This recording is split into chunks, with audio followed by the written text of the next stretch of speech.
Hello welcome everyone, welcome to agriculture study 333। एक बार फिर से हमारे इस यूट्यूब चैनल पर आप सभी प्यारे प्यारे स्टूडेंट्स का बहुत बहुत स्वागत है। जैसा कि आप सभी लोगों को पता है, हम 10 क्वेश्चंस जनरल नॉलेज के कर रहे हैं इस सीरीज़ में। और कुछ दिनों में हम कक्षा 10 के बोर्ड एग्ज़ाम का सामाजिक विज्ञान भी आपके सामने वीडियोस लेकर आएंगे। ठीक है, आज भी जो लास्ट में 3-4 क्वेश्चन हैं उसमें कक्षा 10 की, इसीलिए देखिए हमने कुछ थोड़ी सी जगह भी छोड़ रखी है। कुछ इंपॉर्टेंट जो प्रश्न है कक्षा 10 के लिए, जो काफ़ी ज़्यादा इंपॉर्टेंट है, जो आपका इतिहास का, हिस्ट्री का सेकेंड चैप्टर है, भारत में राष्ट्रवाद। ठीक है, उससे संबंधित कुछ प्रश्न के बारे में बताएंगे। तो कक्षा 10 वाले जो विद्यार्थी हैं वो लास्ट में ज़रूर देखेंगे। ठीक है, और यदि आपको स्कूल में क्यों नहीं आ रहे हैं उससे रिलेटेड कुछ पूछना है तो कमेंट बॉक्स में आप कमेंट करके पूछ लिया करें, हम उसका सभी को आंसर देंगे। ठीक है, क्या परेशानी, क्या दिक्कत है। तो चलिए बिना किसी देरी के हम अपनी आज की इस वीडियो को शुरू करते हैं। तो हमारा आज का जो सबसे पहला प्रश्न है, कौन सा ग्रह लाल ग्रह कहलाता है। भाई, हमारे इस सौर मंडल में कुल मिला के कितने ग्रह हैं? 8 ग्रह हैं। हमारे इस पूरे सौर मंडल में कुल मिला के 8 ग्रह हैं। उन 8 ग्रहों में से एक ग्रह जिसको लाल ग्रह कहा जाता है, तो मंगल ग्रह जो है वो, मंगल ग्रह को कौन सा ग्रह कहा जाता है? मंगल ग्रह को लाल ग्रह कहा जाता है। मंगल ग्रह को लाल ग्रह कहा जाता है। भाई, हमारे इस सौर परिवार में कुल मिला के 8 ग्रह हैं। ठीक है, तो उन 8 ग्रह में से मंगल ग्रह एक ऐसा जो देखने में लाल दिखता है, इसीलिए इसे क्या कहा जाता है? मंगल ग्रह को, मंगल ग्रह को लाल ग्रह कहा जाता है। ठीक है, अगला प्रश्न है कि पौधे के कौन कौन से भाग होते हैं। एक पेड़ आप देखिए, ठीक है, उस पेड़ में कौन कौन से भाग हो सकते हैं। ठीक है, तो पेड़ में आप सामने देखिए, कोई वृक्ष देखिए, कोई पौधा देखिए। सबसे पहले तो पौधे में जड़ होती है। भाई, जड़ ही उसका सब कुछ होता है। ठीक है, जड़ के माध्यम से क्या करता है, वो पानी को अपने तमाम अवशोषित करता है, पोषक तत्वों को अवशोषित करता है। ठीक है, कुछ पौधे ऐसे भी होते हैं जो खाद्य पदार्थों को अपने जड़ों में संचित करते हैं, जैसे आपका मूली हो गया, गाजर हो गई। ठीक है, ये क्या करते हैं, अपने जड़ों में भोजन को एकत्रित करते हैं और फूल जाते हैं, फिर जिनका हम कंज्यूम करते हैं, इस्तेमाल करते हैं। ठीक है, एक बात हमेशा आप याद रखेंगे, आलू जो होता है, आलू, ठीक है, आलू को कुछ लोग समझते हैं आलू जड़ है, लेकिन आलू जड़ नहीं है, आलू एक तना, स्टेम है। ठीक है, आलू को कहा जाता है आलू एक भूमिगत तना है, वो जड़ नहीं है, भले जमीन के अंदर रहता है। तभी तो देखेंगे आप लोग, अगर आलू का जरा से कोई भी हिस्सा जो है वो बाहर निकल जाता है मिट्टी से, तो वो हरा होने लगता है। ठीक, हरा होने लगता है क्योंकि वो प्रकाश के, लाइट के संपर्क में आ जाता है, तो वो प्रकाश संश्लेषण की, फोटोसिंथेसिस की क्रिया करने लगता है, जिसके कारण वो हरा हो जाता है। चूंकि आलू एक तना है। ठीक है, तो आलू जड़ नहीं है, बल्कि आलू क्या है? एक तना है। तो पौधे के कौन कौन से भाग होते? सबसे पहले जड़ हो गया, तना हो गया, ये सब पौधे के भाग हैं। पत्तियां हो गई, पत्तियों को पौधों का रसोई घर कहा जाता है। किसको? पत्तियों को। ठीक है, फल हो गया, ठीक है, और फूल हो गया, ये पौधे के भाग होते हैं। अगला प्रश्न है हिस्ट्री से रिलेटेड, प्रथम विश्व युद्ध कब शुरू हुआ था? फर्स्ट वर्ल्ड वॉर जो था वो कब शुरू हुआ था? प्रथम विश्व युद्ध कब शुरू हुआ था? प्रथम विश्व युद्ध 1914 में शुरू हुआ था। कब शुरू हुआ था? 1914 में प्रथम विश्व युद्ध शुरू हुआ था, और कब तक चला था? 1918 तक चला था। ठीक, शुरू कब हुआ? 1914 में, खत्म कब हुआ? 1918 में। आखिर यह विश्व युद्ध होता क्या है? जब सारी पूरी दुनिया के देश आपस में लड़ने लगते हैं, जैसे पूरी दुनिया में जितने देश है सब आपस में लड़ने लगे, तो उसे क्या कहा जाता है? विश्व युद्ध। ठीक है, जैसे गृह युद्ध कहा जाता है जब घर के लोग आपस में लड़ने लगते हैं, ठीक उसी तरीके से क्या होता है? विश्व युद्ध, जब पूरी दुनिया के देश जितने, इंडिया, पाकिस्तान, अमेरिका, लंदन, तमाम जो देश हैं वो आपस में लड़ने लगे, तो उसे हम क्या कहेंगे? विश्व युद्ध। तो अभी तक 2 बार विश्व युद्ध हुए हैं। तो पहली बार जो विश्व युद्ध हुआ था वो 1914 में शुरू हुआ था, 1918 तक चला था। किनके किनके बीच हुआ था? एक तरफ थे मित्र राष्ट्र, कौन थे? मित्र राष्ट्र, ठीक है, और दूसरी तरफ थे केंद्रीय शक्तियां। ठीक है, मित्र राष्ट्र जो थे, इधर थे जो है वो आपका हो गया फ्रांस, मित्र राष्ट्र की तरफ फ्रांस, ठीक है, रूस हो गया, और इंग्लैंड था। कौन था? ये 3 देश थे मित्र राष्ट्र में, फ्रांस, रूस, इंग्लैंड। सन 1917 ईस्वी में, यानी कि युद्ध चलते चलते 1914 हुआ, 15 हुआ, 16 हुआ, 1917 ईस्वी में इसमें अमेरिका भी शामिल हो गया था। यानी कि अब इसमें कितने हो गए? फ्रांस हो गया, रूस हो गया, और इंग्लैंड हो गया। फिर 1917 ईस्वी में इसमें अमेरिका भी शामिल हो गया। इधर कौन थे? इधर था जर्मनी। कौन था? जर्मनी था और ऑस्ट्रिया था, बाकी और भी छोटे छोटे देश थे, ये मेन मुख्य थे जो, ठीक है। तो प्रथम विश्व युद्ध 1914 में शुरू हुआ और 1918 में खत्म हुआ। हमने आपको बताया कि अभी तक इस दुनिया में 2 बार विश्व युद्ध हुए हैं। तो प्रथम विश्व युद्ध तो आपने देख लिया, हमने बताया। दूसरा विश्व युद्ध में जर्मनी का नेतृत्व किसने किया था? जैसे देखिए, किसी के नेतृत्व में युद्ध लड़ा जाता है तो जर्मनी, दूसरा विश्व युद्ध भी इन्हीं के बीच में हुआ था, ठीक है। तो दूसरा विश्व युद्ध कब शुरू हुआ था? 1939 में शुरू हुआ था। कब तक हुआ था? 1945 में खत्म हुआ था। 1939 में शुरू हुआ था और 1945 ईस्वी में दूसरा विश्व युद्ध खत्म हो गया था, ठीक है। ये बात आपको ध्यान में रखनी है। दूसरा विश्व युद्ध भी मित्र राष्ट्रों और इधर हुआ था, लेकिन इधर एक देश बढ़ गया था, जापान, ठीक है। तो कहा जाता है, प्रश्न पूछा है कि द्वितीय विश्व युद्ध में जर्मनी का नेतृत्व किसने किया था? जर्मनी का नेतृत्व किया था एडोल्फ हिटलर ने। किसने किया था? Adolf Hitler. हिटलर का नाम आपने सुना होगा कक्षा 9 में, पूरा चैप्टर नाथसीवाद एवं हिटलर का उदय, ठीक है। हिटलर कौन था? हिटलर जो है वो जर्मनी का तानाशाह था, ठीक है। बादशाह और तानाशाह में फर्क होता है। बादशाह जो होते हैं, जो शासक होते हैं, वो कोई भी ऐसा काम नहीं करते जिससे जनता प्रजा को नुकसान हो, लेकिन तानाशाह होते हैं वो कोई भी काम करेंगे चाहे जनता को फायदा हो चाहे जनता को नुकसान हो, ठीक है। तो हिटलर जो है वो जर्मनी का तानाशाह था। और ये यहूदी एक धर्म का नाम है, जिस तरीके से हिंदू मुस्लिम सिख ईसाई तमाम धर्म के लोग होते हैं, उसी तरीके से एक धर्म का नाम होता है यहूदी। कौन सा नाम होता है? यहूदी। तो ये जो हिटलर था ये यहूदियों का बहुत बड़ा दुश्मन था। इसने अपनी पूरी जिंदगी में लगभग 60 लाख से ज्यादा यहूदियों को मार डाला। हिटलर ने अपनी पूरी जिंदगी में 60 लाख, इमेजिन कर सकते हैं आप, 60 लाख से ज्यादा यहूदियों को इसने मार डाला, हिटलर ने, ठीक है। तो वही प्रश्न है, दूसरे विश्व युद्ध में जर्मनी का नेतृत्व तो किसने किया था? Adolf Hitler. बाकी वो परमाणु बम वाला भी है, किसी वीडियो में और बता देंगे। आप लोग टेंशन नहीं लेंगे, हम आपको आपके लिए क्लासेस लाते रहेंगे, ठीक है। ऐसा नहीं कि आपके कॉलेज में नहीं आ रहे हैं, हमने कॉलेज चेंज कर लिया है, लेकिन आपको हम अपने इस यूट्यूब चैनल पे पढ़ाते रहेंगे। बाकी किसी दिन मौका मिलेगा तो आपसे मिल भी लेंगे, ऐसी बात नहीं कि बिल्कुल हमारा और आपका रिश्ता खत्म हो गया, ठीक है। एक टीचर और स्टूडेंट का रिश्ता कभी खत्म नहीं होता।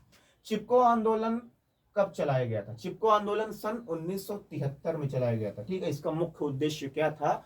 पेड़ पौधों को कटने से रोकना, ठीक है। ये ऐसे पेड़ पौधों से लिपट जाते थे, जैसे ये कोई पेड़ है, ठीक है, चारों ओर से इससे लोग लिपट गए, चिपक गए, इसीलिए तो इसको क्या कहा गया?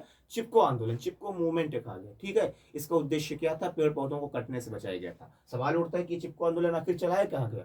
तो हमारे भारत में कुल मिला के 28 राज्य हैं। उन्हीं 28 राज्यों में से एक राज्य का नाम पड़ता है उत्तराखंड। क्या नाम पड़ता है? उत्तराखंड। उत्तराखंड में एक डिस्ट्रिक्ट पड़ती है चमोली। कौन सी डिस्ट्रिक्ट? चमोली में चलाया गया था सन 1973 ईस्वी में। 1972 ईस्वी में टाइगर प्रोजेक्ट, बाघ परियोजना चलाई गई थी। वो बाघों को रिजर्व करने के लिए, बाघों को बचाने के लिए वो परियोजना चलाई गई थी, ठीक है। और किसने चलाया था? सुंदरलाल बहुगुणा, जिन्हें हम SL बहुगुणा भी कहते हैं, ठीक है, SL बहुगुणा कहते हैं, ठीक है। अगला प्रश्न है, इंडिया विंस फ्रीडम किताब किसने लिखी? इंडिया विंस फ्रीडम किताब किसने लिखी? इंडिया विंस फ्रीडम किताब लिखी थी मौलाना अबुल कलाम आजाद ने, ना कि अब्दुल कलाम, ठीक है। इंडिया विंस फ्रीडम किताब किसने लिखी थी? मौलाना अबुल कलाम आजाद ने इंडिया विंस फ्रीडम नामक किताब लिखी थी। अब से जो क्वेश्चन चालू होने जा रहे हैं वो कक्षा 10 के लिए काफी ज्यादा इंपॉर्टेंट है। जो क्वेश्चन हम अब बताने जा रहे हैं वो कक्षा 10 क्लास 10th के लिए बहुत ज़्यादा इंपॉर्टेंट है। जो आपका सेकंड चैप्टर है हिस्ट्री का, भारत में राष्ट्रवाद, ठीक है। तो वो प्रश्न है कि दांडी यात्रा महात्मा गांधी ने कब शुरू की थी? दांडी यात्रा महात्मा गांधी ने कब शुरू की थी? तो दांडी यात्रा महात्मा गांधी ने 12 मार्च 1930 ईस्वी में शुरू की थी। दांडी यात्रा महात्मा गांधी जी ने 12 मार्च 1930 ईस्वी में शुरू की थी। क्यों शुरू की थी? नमक कानून तोड़ने के लिए, क्योंकि अंग्रेज जो है वो नमक पर भी टैक्स लेते थे, कर लेते थे, ठीक है। महात्मा गांधी जी ने इरविन को एक खत लिखा। क्या लिखा? लॉर्ड इरविन जो था उसको एक खत लिखा जिसमें महात्मा गांधी ने 11 डिमांड की थी।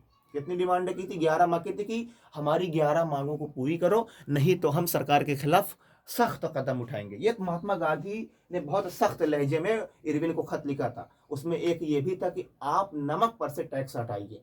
भाई नमक का इस्तेमाल आदमी हर जगह करता है, तो नमक पर टैक्स क्यों ले रहे हैं आप?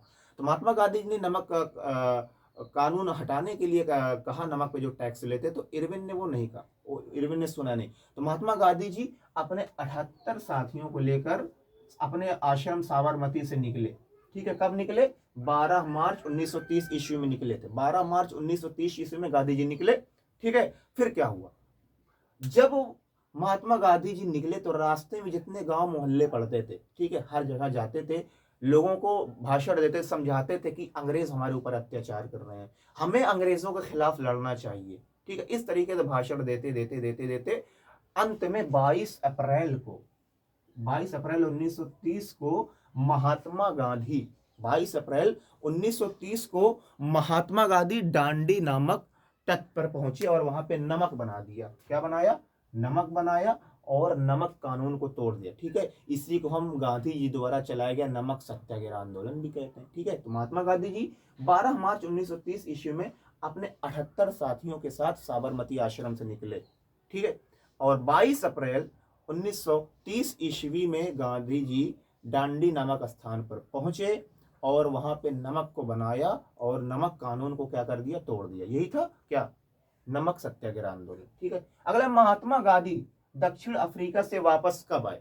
महात्मा गांधी दक्षिण अफ्रीका से वापस कब आए? महात्मा गांधी दक्षिण अफ्रीका से भारत में सन 1915 ईस्वी में वापस आए थे। महात्मा गांधी दक्षिण अफ्रीका से सन 1915 ईस्वी में वापस आए थे। महात्मा गांधी दक्षिण अफ्रीका से सन 1915 ईस्वी में भारत वापस आए थे। और देखिए, कक्षा 10 के लिए काफी ज्यादा इंपॉर्टेंट है जो अब बताने जा रहे हैं क्वेश्चन, कि महात्मा गांधी दक्षिण अफ्रीका वापस आने के बाद सबसे पहले महात्मा गांधी जी ने कौन सा आंदोलन चलाया, कब चलाया? तो महात्मा गांधी जी ने दक्षिण अफ्रीका से वापस आने के बाद सन 1917 ईस्वी में चंपारण सत्याग्रह आंदोलन चलाया था। कौन सा आंदोलन चलाया था?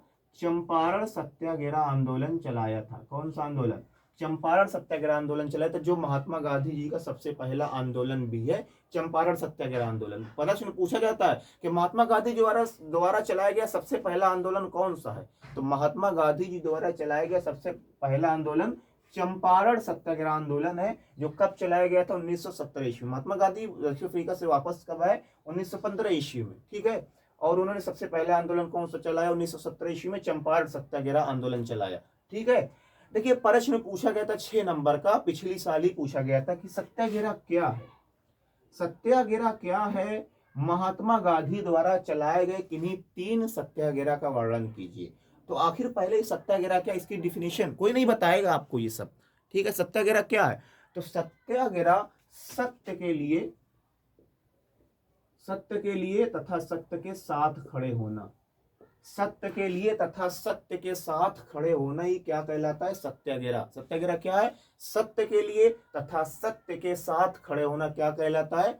सत्याग्रह कहलाता है। सत्य के लिए तथा सत्य के साथ खड़े होना क्या कहलाता है? सत्याग्रह। महात्मा गांधी द्वारा चलाया गया सबसे पहला सत्याग्रह आंदोलन 1917 चंपारण सत्याग्रह आंदोलन।